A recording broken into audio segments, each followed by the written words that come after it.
So hello guys, welcome to our channel नायपेरियन solutions.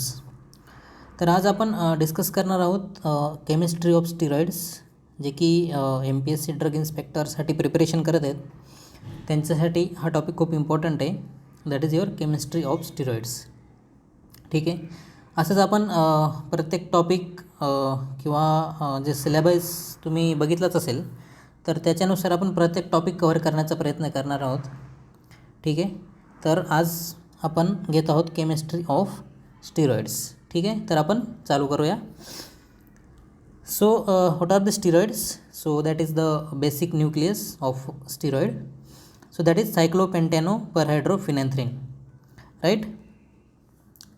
तर cyclopentano परहायड्रोफिनॅन्थ्रिन असं का म्हणलं आहे त्याला? ठीक आहे. तर त्याच्यासाठी सायक्लोपेंटॅनो म्हणजे सायक्लोपेंटेन रिंग ही इथे दिसते बघा तुम्हाला, सायक्लोपेंटेन रिंग. ठीक आहे. Then per hydro, what is meant by per hydro? Means there is no double bond, means per hydro. And phenanthrin, so we know the structure of phenanthrin. Here you can see this is the structure of your phenanthrin, right? So that's why the basic nucleus of steroid is the cyclopentano perhydrophenanthrin ring. Done. इथपर्यंत सगळं clear आहे की स्टिरॉइडचं nucleus कशापासून बनलेलं आहे, तर ते सायक्लोपेंटॅनो परहायड्रोफिनॅन्थ्रिन. आता दुसरी इम्पॉर्टंट गोष्ट याच्यामध्ये की त्याची नंबरिंग. ठीक आहे. ही खूप इम्पॉर्टंट आहे. तर तुम्ही नंबरिंग कुठून चालू होते ते लक्षात घ्या. इथे 4 रिंग आहेत, A, B, C आणि D. ठीक आहे. तर नंबरिंग चालू होते रिंग A पासून, इथून. दिस इज द नंबर 1. ठीक आहे. So 1, 2, 3, 4, here is 5, 6, 7, 8, 9, 10. Again 11, 12, 13, 14, 15, 16, 17. म्हणजे बेसिक न्यूक्लियसमध्ये किती कार्बन आहेत? तर देअर इज 17 कार्बन. ठीक आहे. इथपर्यंत क्लिअर आहे. किती रिंग आहेत? 4 रिंग आहेत, A, B, C आणि D. D रिंग काय तुमची? सायक्लोपेंटेन रिंग आहे. आणि A, B, C ही तुमची फिनॅन्थ्रिन रिंग आहे. आणि पर हायड्रो म्हणजे काय? त्यामध्ये कोणताही डबल बॉन्ड प्रेझेंट नाही आहे. ठीक आहे. नंबरिंग जी आहे तुमच्या बेसिक स्टिरॉइड न्यूक्लियसची खूप इम्पॉर्टंट आहे. तर तुम्ही लक्षात ठेवा की नंबरिंग कुठून चालू होते. तर जनरली आता जर आपण बघू तर ते अशी नंबरिंग चालू होते. ठीक आहे. 1, 2, 3, 4, 5, again 10, then again from 11, 12, 13, 14, 15, 16 and 17. अशी ती पूर्ण चेन आहे. ठीक आहे. तर बिलकुल कन्फ्यूज व्हायचं नाही आहे. ही त्याची नंबरिंग सिस्टीम आहे. आता ह्याच्यानंतर जर आता आपण पुढे बघूच की कोणते मॉलिक्युल्स आहेत स्टिरॉइडमध्ये स्पेसिफिकली.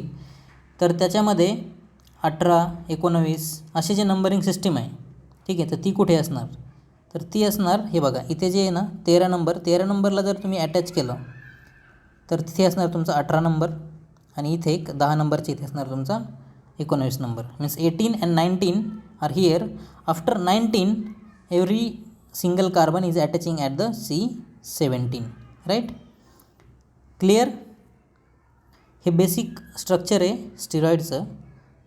तर त्याच्यामध्ये नंबरिंग आणि 18, 19 नंबरचे कार्बन कुठे जॉईन होतात आणि फर्दर त्याच्यानंतरचे हे कुठे जॉईन होतात हे खूप इम्पॉर्टंट आहे. कारण नंतरचे जे स्ट्रक्चर्स आहेत त्याच्यावरून तुमच्या लक्षात येईल की आपण हे म्हणजे काय बघतो आहे. ठीक आहे. डन. त्याच्यानंतर नेक्स्ट वन. ओके. आता स्टेरिओकेमिस्ट्री किंवा कायरल सेंटर्स हा पण एक इम्पॉर्टंट पॉईंट आहे. कारण त्यांनी सिलेबसमध्ये फक्त दिलं आहे की केमिस्ट्री ऑफ स्टिरॉइड्स, असं काही स्पेसिफिक केलं नाही की त्यामध्ये पण केमिस्ट्री स्टिरॉइडच्या केमिस्ट्रीमध्ये पण काय स्पेसिफिक असेल बाबा, असं काही दिलेलं नाही आहे.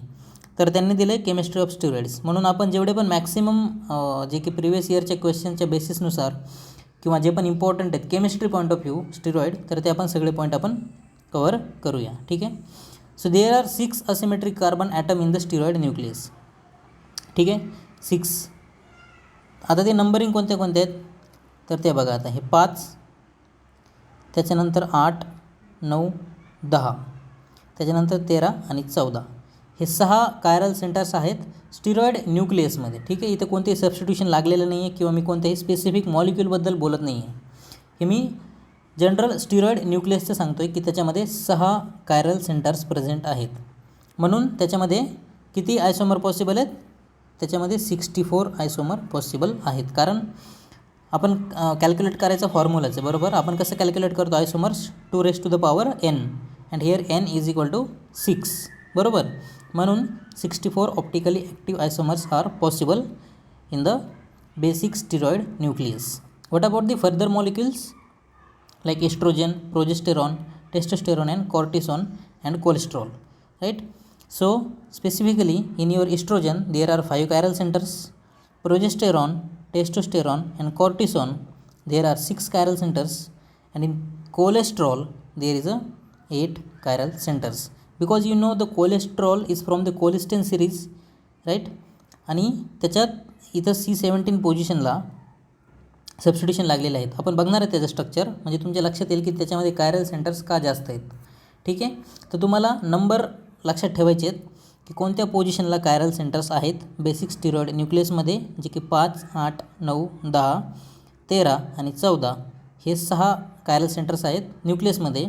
आणि स्पेसिफिकली मॉलिक्युलमध्ये जर बघायला गेलो तर इस्ट्रोजनमध्ये 5, प्रोजेस्टेरॉन, टेस्टोस्टेरॉन आणि कॉर्टिसॉनमध्ये 6 आणि कोलेस्ट्रॉलमध्ये 8 कायरल सेंटर्स आहेत. ठीक आहे. The aliphatic side chain at C17 position is always assume to be a beta configuration. मी आता जे बोललो ना तुम्हाला, कोलेस्ट्रॉल किंवा कोणताही मॉलिक्यूल जे C17च्या म्हणजे सबस्टिट्यूशनला लागलेलं असेल तर ते कसे असतात? बीटा कन्फिग्युरेशन. आता हे तुमच्या लक्षात येईल की अल्फा कन्फिग्युरेशन आणि बीटा कन्फिग्युरेशन ते आता आपण क्लिअर करूया की ते काय आहेत. ठीक आहे. कायरल सेंटर्स किंवा असिमेट्रिक सेंटर्सबद्दल स्टिरॉइडचं क्लिअर आहे की बेसिक न्यूक्लियसमध्ये किती आहेत आणि त्या मॉलिक्युल्समध्ये किती आहेत आणि त्यांच्या नंबरिंग्स काय आहेत. ठीक आहे, इथपर्यंत सगळं क्लिअर आहे. ठीक आहे, आता आपण नेक्स्ट बघूया. आता हे कन्फिग्युरेशन. ठीक आहे, इथे पण स्टिरिओकेमिस्ट्री काय म्हणते आपण बघूया. ठीक आहे, आत्ता जस्ट आपण बघितलं की बीटा कन्फिग्युरेशन C17 पोझिशनला जे पण सबस्टिट्यूशन अटॅच असेल ते बीटा कन्फिग्युरेशनमध्ये असते, बरोबर. तर solid line indicates group above the plane of the nucleus, that is the your beta configuration, बरोबर. म्हणजे जे आपण सॉलिड लाईन्स इंडिकेट करतायत तुमच्या स्टिरॉइडच्या स्ट्रक्चरमध्ये ते तुमचं बीटा कन्फिग्युरेशन असेल. आणि जे डॉटेड लाईन्स आहेत, ठीक आहे, ओके. आता इथे याच्यामध्ये ना इथे डॉटेड लाईन्स आहेत हायड्रोजनला आणि इथे सॉलिड लाईन्स आहेत. म्हणजे जे आता मी याला स्ट्रक्चर बी म्हणतो आणि याला स्ट्रक्चर ए म्हणतो. ठीक आहे. आता आपण कम्पेअर करूया ए आणि बीमध्ये की कन्फिग्युरेशन कसं आहे आणि आपण कशाला बीटा कन्फिग्युरेशन आणि कशाला अल्फा कन्फिग्युरेशन बोलणार. ठीक आहे. ज्याच्यात सॉलिड लाईन्स आहेत म्हणजे स्ट्रक्चर बी, बरोबर. तर ज्याच्यात सॉलिड लाईन्स आहेत ते म्हणजे तुमचं बीटा कन्फिग्युरेशन असणार आहे. ठीक आहे. आणि ज्याच्यात डॉटेड लाईन्स आहेत म्हणजे स्ट्रक्चर ए इथे, तर तुमचं त्याच्यामध्ये काय असणार आहे? अल्फा कन्फिग्युरेशन असणार आहे. ठीक आहे.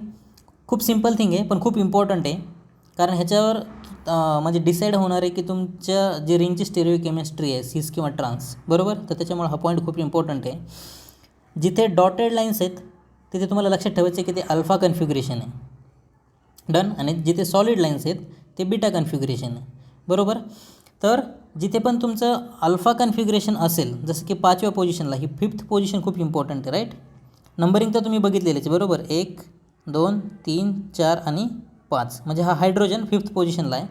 जर तो 5वा हायड्रोजन हा अल्फा कन्फिग्युरेशनमध्ये असेल, खूप इम्पॉर्टंट आहे, जर तो हायड्रोजन 5th पोझिशनचा हा अल्फा कन्फिग्युरेशन असेल तर तुमच्या तिन्ही पण रिंग ह्या ट्रान्स ट्रान्स ट्रान्स कन्फिग्युरेशनमध्ये असतात. ठीक आहे.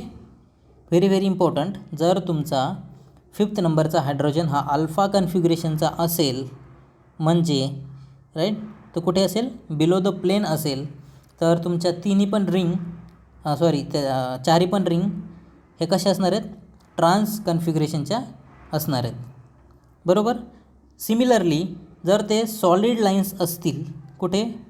5व्या पोझिशनला, 5वा जो हायड्रोजन आहे तो जर बीटा कन्फिग्युरेशनचा असेल तर तुमच्या ह्या ज्या रिंग आहेत त्या सिस ट्रान्स ट्रान्स अशा असणार आहेत.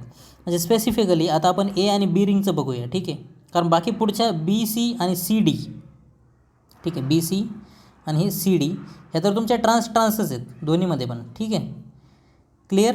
बी सी आणि सी डी ह्या ट्रान्स आहेत. आता फरक कुठे आहे याच्यामध्ये? एक मिनिट, मी अजून क्लिअर करतो तुम्हाला. याच्यामध्ये फरक कुठे आहे? फक्त ए आणि बी रिंगमध्ये. तर ए आणि बी रिंग ही ट्रान्स कधी असेल, जेव्हा फिफ्थ पोझिशन ही अल्फा कन्फिगरेशनची असेल, म्हणजे बिलो द प्लेन असेल. ठीक आहे, फिफ्थ पोझिशन अल्फा कन्फिगरेशन असेल तर ते A B ring he trans असते. आणि फिफ्थ पोझिशनची जो हायड्रोजन आहे तो जर बीटा कन्फिगरेशनचा असेल तर तेव्हा ते ए बी रिंग ही सिस असते.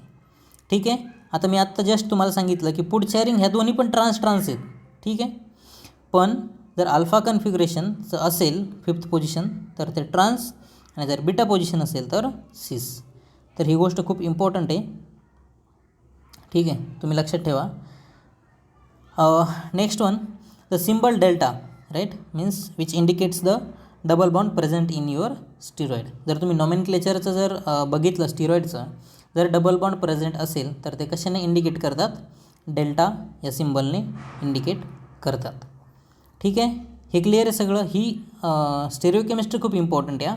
5 alpha, so it is always in trans trans trans, and 5 beta it is cis trans trans. So just there is a difference between A and B ring, so you have to make sure that which configuration is there in between A and B ring. Okay, आतापर्यंत clear आहे. ठीक आहे, next. Okay, आता हे general मी structure इथे दिलेले आहेत, जे की बेसिकली तुम्हाला माहिती पाहिजे की जो कार्बन स्केलेटन आहे.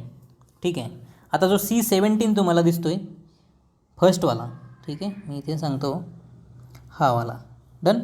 तर तो जो C17 दिसतो आहे हा जनरल सायक्लोपेंटॅनो पर हायड्रोफिनॅन्थ्रिनचं स्ट्रक्चर आहे.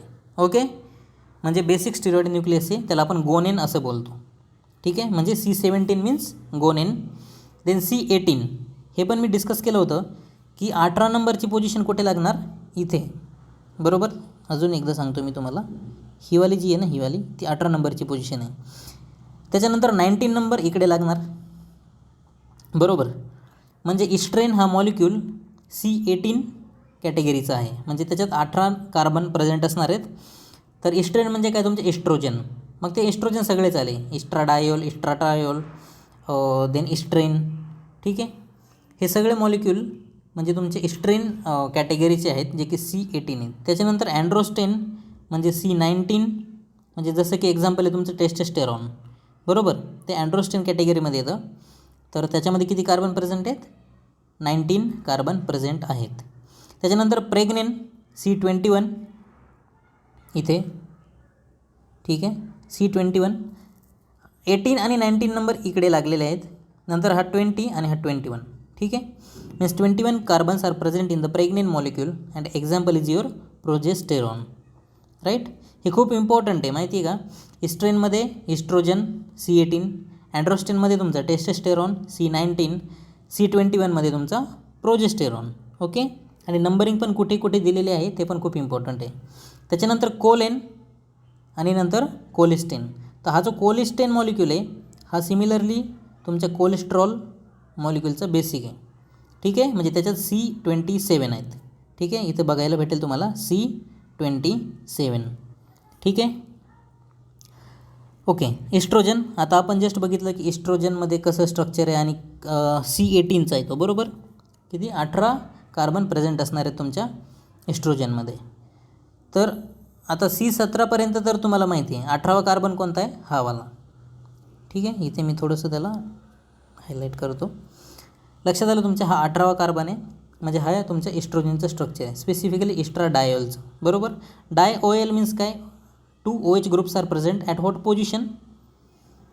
ठीक आहे, एक तर ही वाली पहिली 3 नंबरची position 3 OH and 17 OH, means 3,17 di OH, बरोबर आहे.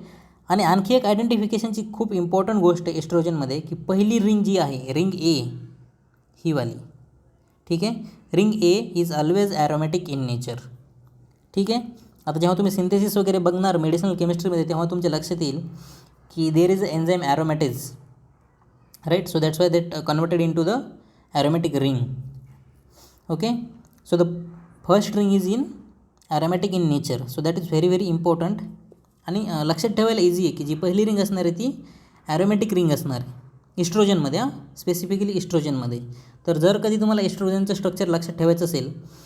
तर C17 हा बेसिक मॉलिक्यूल सर्वांना माहिती आहे.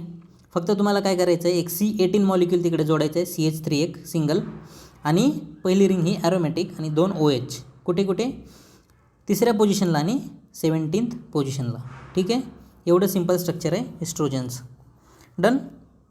आणि हे बाकी काय नाही, इंटरकन्व्हर्टेबल आहेत, इस्ट्रोन, इस्ट्राडायोल, इस्ट्राट्रायोल. ठीक आहे, तर तुम्हाला लक्षात ठेवायचं आहे की इस्ट्रोजनचं कार्बन स्केलेटन कितीचं आहे, ते आहे 18चं, 18 C18, आणि त्याच्यानंतर 2 OH ग्रुप्स प्रेझेंट आहेत, 3rd position and 17th position, and first ring is aromatic in estrogen. Done. Okay, next. Sorry. Okay, here there are examples of progesterone, testosterone and cholesterol. Right. तर आपण बघितलं होतं की प्रेग्नेन हे सिरीजमध्ये C21मध्ये येतो प्रोजेस्टेरॉन, C19 जे की अँड्रोस्टेन आहेत त्याच्यामध्ये येतो टेस्टोस्टेरॉन, आणि C17 त्याच्यामध्ये येतो तुमचा कोलेस्ट्रॉल. म्हणजे प्रोजेस्टेरॉन, टेस्टेस्टेरॉन आणि कोलेस्ट्रॉल. ठीक आहे, आता ह्या स्ट्रक्चरमध्ये आपण पहिलं स्ट्रक्चर बघूया प्रोजेस्टेरॉनचं. ठीक आहे, प्रोजेस्टेरॉनमध्ये काय आहे की 2 कार्बोनिल ग्रुप आहेत. पहिलं तर तिसऱ्या पोझिशनला आहे. ठीक आहे, इथे हा वाला. ठीक आहे, डन. तिसऱ्या पोझिशनला कार्बोनिल ग्रुप आहे, सॉरी. त्याच्यानंतर याच्यामध्ये C21 आपण बघतोय. ठीक आहे, C21. तर 21 17पर्यंत तुम्हाला माहिती आहे, हे नंबर 18 आहे, हा वाला, हा 19 आहे, हा 21, आणि हा 20, आणि हा 21. ठीक आहे, असे तिकडे 21 कार्बन आहेत. क्लिअर आहे स्ट्रक्चरमध्ये. आणखी एकदा सांगतो मी तुम्हाला. 17पर्यंत okay. This one will be the 18, this one will be the 19, this one is the 20, and this is 21. So progesterone is having 21 carbon skeleton molecule, right, which is having 2 carbonyl groups, right. So that is your progesterone. The next one, the testosterone. And testosterone, the third one is the carbonyl group here, right, but it is C19 series, means androsten series, right. So here is 18 and here is 19. That's it in testosterone. And in cholesterol, so again there are C27 skeleton, right. And previously we have seen how many chiral centers in your cholesterol.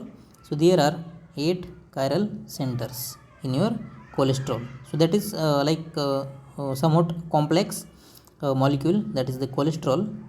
Okay, so these all are the structures of your steroid molecules. These are nothing but your steroid molecules. Okay, so next. Okay, here is the question from your MPSC Drug Inspector 2008. So which of the following steroid is progestogenic? ठीक आहे, आता इथे तुम्हाला structure खूप काळजीपूर्वक बघायला लागतील. ठीक आहे, आता सगळ्यात पहिलं म्हणजे आपण स्ट्रक्चर निग्लेक्ट करत जाऊया. ठीक आहे, म्हणजे ऑप्शन्स कमी कमी होत जातील. तर सगळ्यात पहिले आपल्याला माहिती आहे की स्टिरॉइड आहे, तर हा ऑप्शन नंबर जो 3 आहे. ठीक आहे, ऑप्शन नंबर हा 3 आहे, हा तर गेलात. ठीक आहे, कारण हे डायसल्फाईड लिंकेज दिलेला आहे आणि स्टिरॉइड पण नाही आहे, म्हणजे न्यूक्लियस हा स्टिरॉइडच नाही आहे त्याच्यामध्ये. ठीक आहे, आता राहिले ऑप्शन 1, 2 आणि 4. ठीक आहे, आता ऑप्शन नंबर 1 जो त्यांनी दिला आहे, तर सगळ्यात पहिले तुम्हाला बघायचं आहे की किती कार्बन त्याच्यामध्ये प्रेझेंट. ठीक आहे, आता पहिल्या ऑप्शनमध्ये कार्बन किती आहेत, C17. ठीक आहे, कारण इथे कुठेच मिथाइल ग्रुप वगैरे लागलेला नाही आहे. आता हे स्ट्रक्चर खूप रिसेंबल करतं आहे किंवा खूप सिमिलर आहे तुमच्या इस्ट्रोनसोबत, पण हे इस्ट्रोन असतं कधी जर इथे C18 असतात तर. कारण आपण बघितलं इस्ट्रेन फॅमिली ही C18 ह्या कार्बन स्केलेटनला बिलॉंग्स करते, बरोबर. इस्ट्रेन म्हणजे काय, C18. हे सगळं स्ट्रक्चर इस्ट्रेनचं मॉलिक्युलचं आहे, फक्त एक कार्बन कमी आहे याच्यामध्ये. ठीक आहे, बरोबर. C17 आहे, पण मग C17 म्हणजे प्रोजेस्टोजेनिक आहे का, नाही आहे. ठीक आहे, C17 म्हणजे गोनेन आहे, त्याच्यात बी पहिली रिंग यांनी ॲरोमॅटिक दिली आहे, म्हणजे हे स्ट्रक्चर टोटली रिसेंबल करते तुमच्या इस्ट्रोजनला, जस्ट एक कार्बन कमी आहे. पण हे करेक्ट ॲन्सर नाही, कारण याच्यात 17 कार्बन आहेत, म्हणजे ऑप्शन 1 and 3 गेलेलं आहे. त्याच्यानंतर ऑप्शन नंबर 2. आता ऑप्शन नंबर 2मध्ये काय आहे, कार्बोनिल ग्रुप्स आहेत कुठे कुठे, 3 पोझिशनला आणि 17व्या नंबरचा जो 17 नंतरचा जो 20 नंबरचा आहे तिकडे.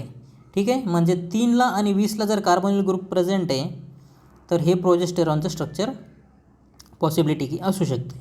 ठीक आहे. त्याच्यानंतर कारण आणि C21 सिरीज पण आहे, 20च्या नंतर हा 21वा कार्बन पण आहे इकडे, म्हणजे ह्याच्यात C21 सिरीज आहे. त्याच्यानंतर नेक्स्ट आत्ता आपण बघितलं की ह्याच्यात एक कार्बोनिल ग्रुप तर आहे 3 नंबरला. ठीक आहे. पण इकडे पुढे म्हणजे C19 सिरीज आहे ही.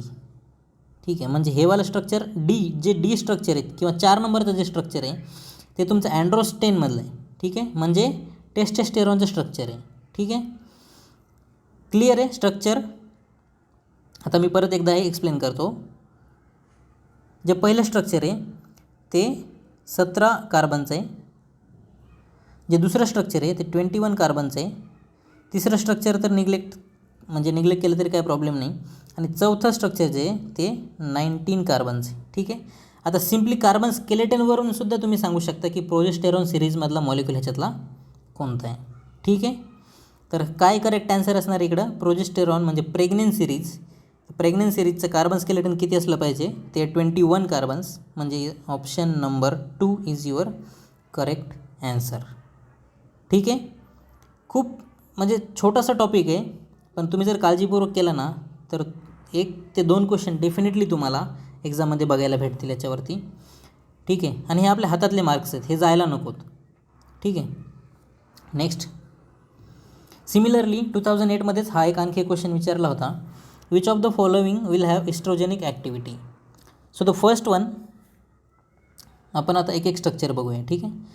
फर्स्ट काय दिले त्यांनी, कार्बन स्केलेटन. आता आपण सगळ्यात अगोदर बघूया C17चं. ठीक आहे. हे 18 पण दिलेलं आहे इकडे, आणि हे 2 19 20. तर 20 कार्बनचा असा काही आपण स्केलेटन बघितलेला नाही आहे. पण आता आपण काउंट करूया की 20 कार्बन्स त्यांनी दिलेले आहेत, आणि C2H5 पण इकडे दिलेलं आहे. पण इथे आपण कुठेही सबस्टिट्यूशन या पोझिशनला बघितलेलं नव्हतं. ठीक आहे. C20चं झाला. आता ऑप्शन नंबर 2मध्ये काय दिलं त्यांनी, C17 18 19. Again here is the 19 means androstane series. So definitely the structure is from the your testosterone. Done. Then third one, C17 18 19 20 21 22 23 24 25 26.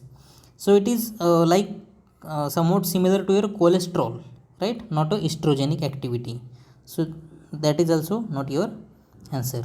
And what is option D? So in option D, so definitely here is carbon C17 and this one is 18, right? This one is 18. This carbon means C18 carbon is there. So from estrogenic activity only one option is there, option number D.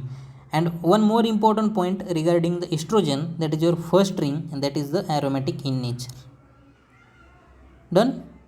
Means in option D, first ring is aromatic, carbon skeleton is also C18, and the 2OH, right? Estradiol is there, na? So 2H, this one is the first one, this one is the first OH and this is the second OH. Means definitely the estrogenic activity in your option D is the correct answer for this question. ठीक आहे.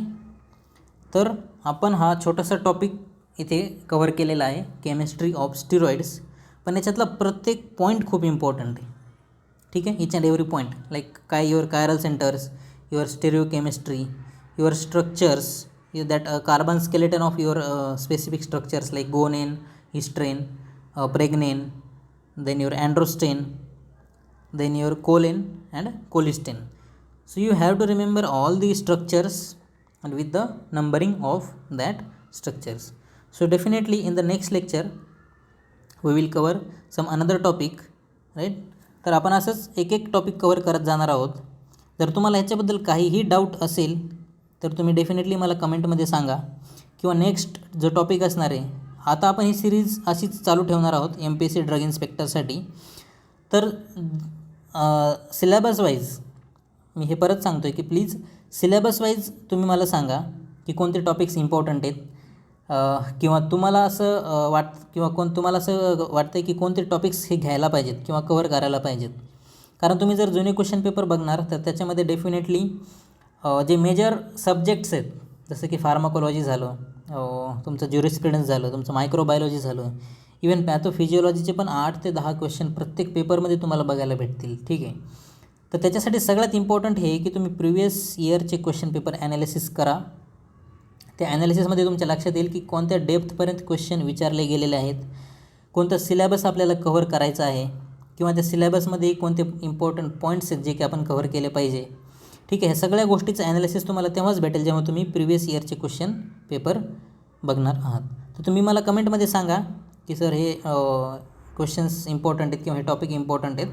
तर definitely आपण try करू की ते cover करायला, म्हणजे तुम्हाला स्टडी करायला ते इझी जाईल. नोट्स हे स्वतःचे हँडरिटन बनवा, कारण माहिती नाही ॲड कधी पब्लिश होईल किंवा त्याच्यानंतर किती टाईम भेटेल. पण जोपर्यंत ॲड पब्लिश होत नाही किंवा जोपर्यंत तुमच्याकडे टाईम आहे तोपर्यंत स्वतःचे नोट्स तुम्ही बनवायला चालू करा. आणि जेव्हा तुमच्याकडे असं वेळ कमी असेल तेव्हा ठीक आहे की इतरांचे नोट्स वापरणे किंवा डायरेक्ट एखाद्या कोणत्याही क्लासेसचे किंवा स्टडी मटेरियल वापरणे, दॅट्स ओके. पण जोपर्यंत तुमच्याकडे टाईम आहे तुम्ही तोपर्यंत स्वतःचे नोट्स बनवायला चालू करा. जसं की तुम्ही आता हा व्हिडिओ बघताय किंवा कोणत्याही एखाद्या दुसऱ्या यूट्यूबच्या चॅनलवर किंवा तुम्हाला एखादं कुठलंही कंटेंट भेटलं तर प्लीज त्याचे नोट्स तुम्ही स्वतः बनवायला घ्या. आणि मी परत सांगतो आहे की तुम्ही प्लीज कन्सेप्ट क्लिअर करा, ठीक आहे. कारण कन्सेप्टवरतीच पूर्ण पेपर आहे, छोट्या गोष्टी. कारण ज्या स्ट्रेट फॉरवर्ड क्वेश्चन्स असणार आहेत, जर तुमच्या कन्सेप्ट तिथे क्लिअर असतील तर definitely you are able to answer that question, right. तर अशा प्रकारे आपण याच्यानंतर एक व्हिडिओ आपण बनवूया. तुम्हाला जर काही डाऊट्स असतील तर तुम्ही नक्की मला कमेंटमध्ये विचारा, ठीक आहे. आपण भेटूया नेक्स्ट व्हिडिओमध्ये. Thank you so much.